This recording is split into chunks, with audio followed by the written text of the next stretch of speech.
Hello and welcome to a new video on the masks of Commedia dell'arte. Today we're going to look at a servant, so another character in the big family of Zanni, where Zanni, generic name, means the big family of servants of Commedia dell'arte. Today we're going to look at Brighella. Before we get into Brighella and the specific quality of Brighella, it's important to make a note about the hierarchical structure within Commedia. As you might remember from the previous videos, the hierarchical structures of characters is very rigid, really well defined in Commedia, and it's a mirror of the society of that time. First of all, the relationship between masters and servant, so Pantalone, I Magnifici, so Pantalone and the doctor versus the big family of servants, but also the elders, still the fathers, so again Pantalone and the doctor versus the youth, the young lovers of Commedia dell'arte, the sons and daughters. And then we have obviously the power dynamic and the status relationship between the capitani, captains, and their servants.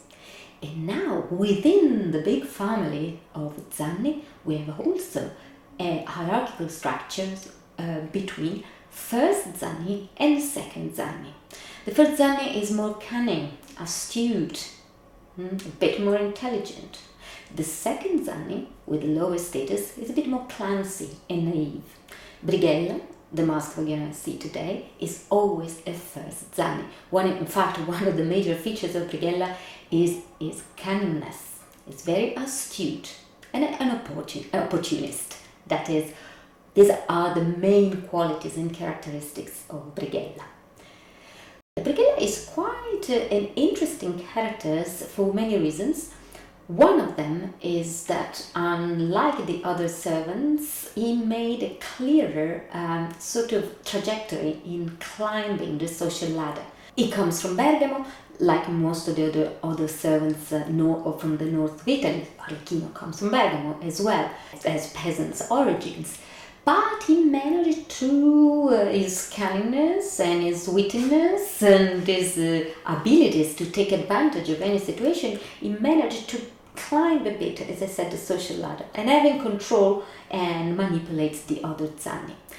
As the time passed, while in many scenarios we find a Brighella that is actually quite edgy, almost borderline petty criminal, is a tough character and an intimidating one, making him quite different from the other Zanni that we saw so far in many scenarios. But at the beginning, progressively, we find a Brighella that is very different, a socially acceptable Brighella, an innkeeper. Probably the strong influence of that image of Brighella comes from Goldoni, but that's a Brighella that we see, for instance, in The Servant of Two Masters, famous play by Goldoni.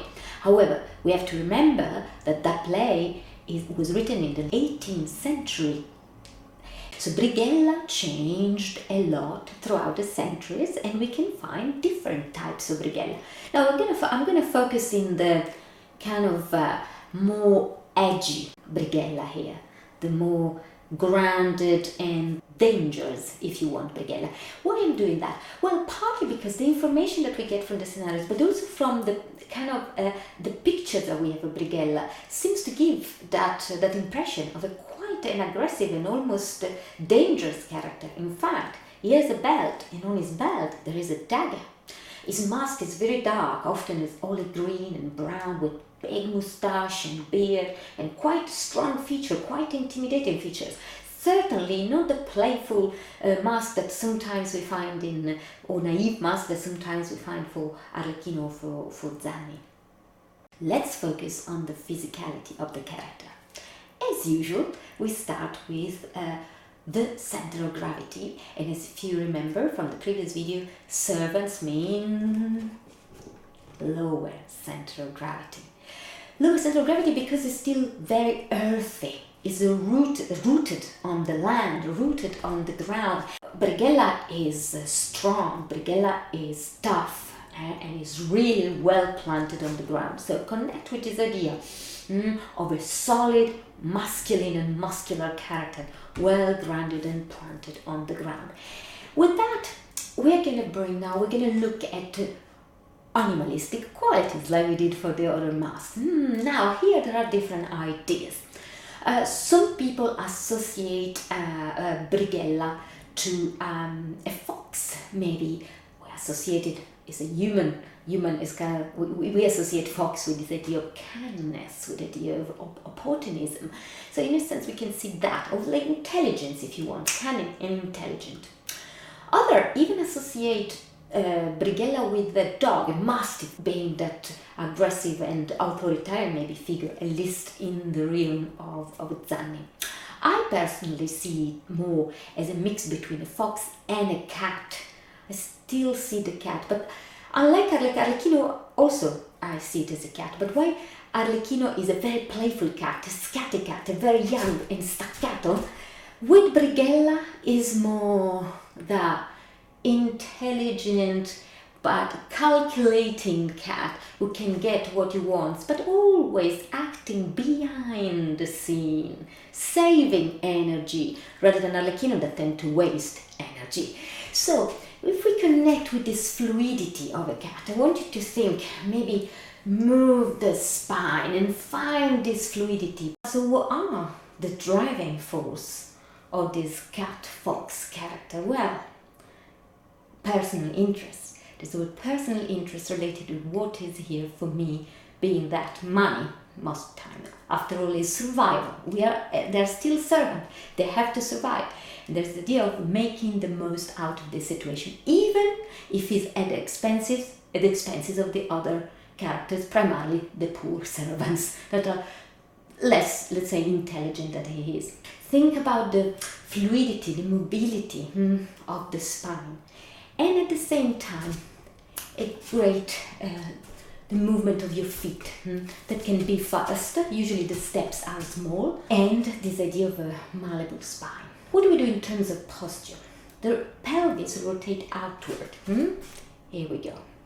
A bit, you remember the tail of Arlecchino? Here's the same. Your cat or fox or dog, if you prefer, tail, and wide open chest. When for Arlecchino it meant love, open heart, towards Colombina, towards the female servants, here I would say this open chest is more a sense of arrogance.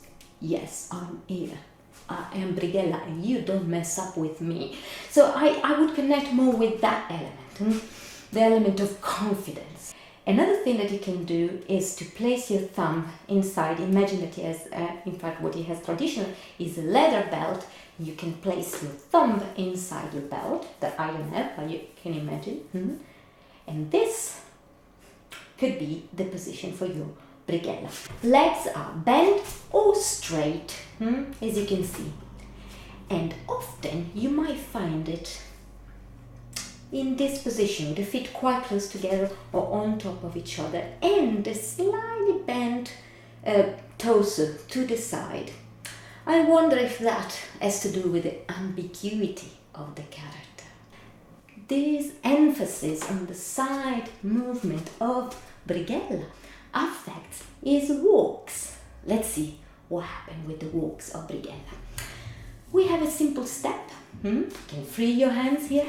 The simple step, you might recognize some elements similar to the Arlecchino, but why in Arlecchino the upper torso is really static and the engine of the movement is super fast, energetic, jumpy, athletic, acrobatic movement, almost balletic? None of that for Brighella. As I said, Brighella grounded, solid, masculine, careful in seeing how he can save energy rather than wasting energy and get the most out of the situation. So none of that in quality, but the steps are really similar. So we have still a heel and here and here, and then this moving side to side that give Brighella a sort of a swagger. Yeah, remember the chest, and Brighella is coming step, step, step, side, side, side. Let's see. And left, and right, and left, right, and left.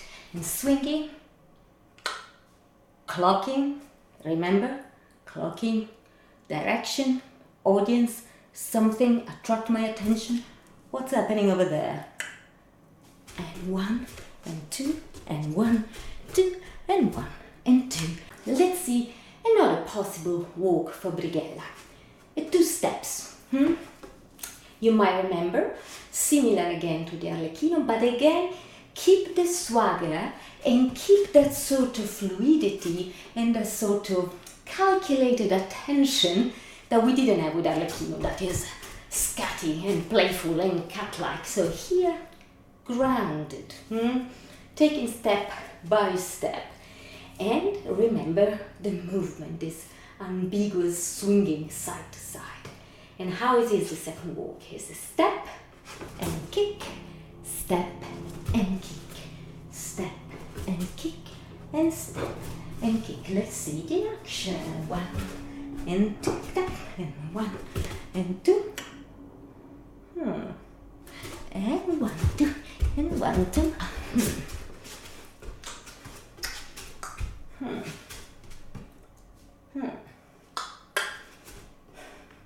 Let's see the mask.